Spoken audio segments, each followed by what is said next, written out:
One of the hardest lessons in life is letting go.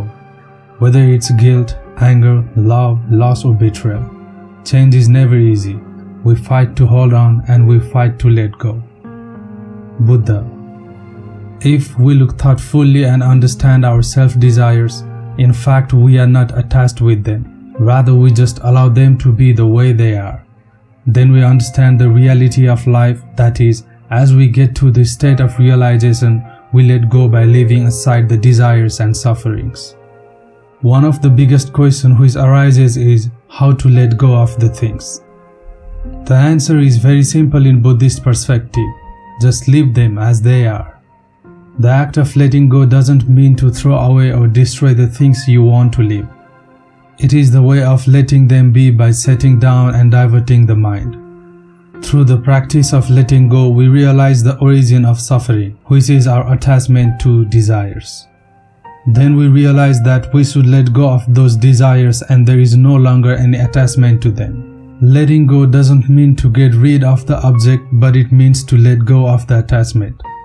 For instance, if you have a little old but properly working laptop at home and you want to let go of it because your smartphone does your essential jobs of a laptop, maybe your understanding in this case is to let go by throwing it away so you don't see the laptop at home and you don't attach anymore. But getting rid of the object is not the way to get rid of the attachment. Once think deeply about your attachment with that laptop. Yes, it is little old and may not look attractive. You may not use it in daily basis and always it stays aside, but in fact there is no point in getting rid of it.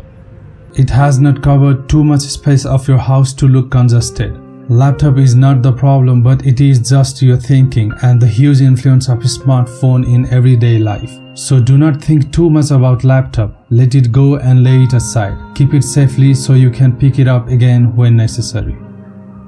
Letting go is not a matter of analyzing and endlessly making more of a problem, but it is about practicing the state of leaving things alone to let it be. At first, you let go, but then you may pick them up again as the habit of grasping is so strong. But you have developed the idea within you to have insight into letting go. The more you begin to see how to do it, then the more you are able to be non-attached with the things. Let's talk about how Buddha let go in his life. Siddhartha Gautama was born in a royal family of the kingdom Lumbini, which is in Nepal. It is one of the UNESCO World Heritage Site. As Siddhartha Gautama was born, a holy foreteller had said he would become either a great king or a great religious leader.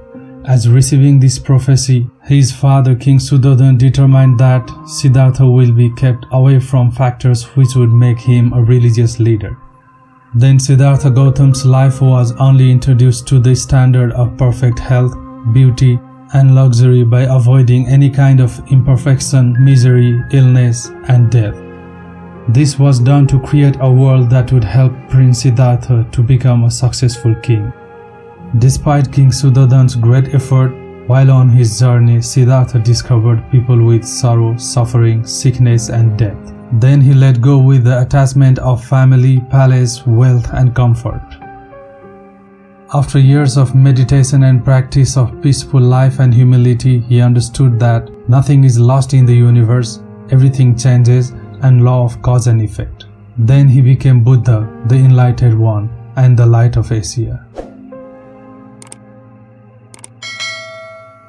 There's a famous Buddhist story to illustrate let go. Two monks and a woman. A senior monk and a junior monk were traveling together. At one point, they came to a river with a strong current. As the monks were preparing to cross the river, they saw a very young and beautiful woman who was also trying to cross it. The young woman asked if the monks could help her cross to the other side. The two monks glanced at one another because they had taken a vow not to touch a woman, but she was in great need of help as well. Without any word, the older monk picked up the woman, carried her across the river, placed her gently on the other side, and carried on his own journey. The younger monk couldn't believe what had just happened. After rejoining his companion, he was speechless and hours passed without a word between them. They were walking together but being silent. Finally, the younger monk could contain himself no longer and told to the older monk, "As a monk, we are not permitted to touch a woman. How could you then carry that woman on your shoulders?" The older monk looked at him and replied, "Brother, I set her down on the other side of the river. Why are you still carrying her?" We all go through times in life that lead us to keep on grabbing and hanging on things which are to be left behind. We keep on carrying them and hurt ourselves. It is better leave the things which we hold on to. Clear up the mind and let it go. To keep oneself free from unwanted fear, be aware and conscious of the things around you. If something is not real right now, then do not worry about that. It is a ghost in your mind which may or may not be in reality. It is like pushing oneself into the trouble which even doesn't exist in real life. There might have happened something in the past that bothers you now, and something could happen in the future that you will find troublesome. But if those things are not happening right here and right now, then they are not real in the present life. It means you are creating illusion to dive into an unknown pain. And when you are able to realize this truth, you can let go the worries and fear of assumption. Certainly, if there is something you can do to improve the situation or avoid consequences, then you should do that. But if there is nothing you can do, then don't dwell in the situation. Don't worry unnecessarily to hurt yourself. Why should you fear so much? You have so many important things to do in life. Being worried, you kill yourself and the time. Since time never waits for anyone, don't waste it by hanging on the fear.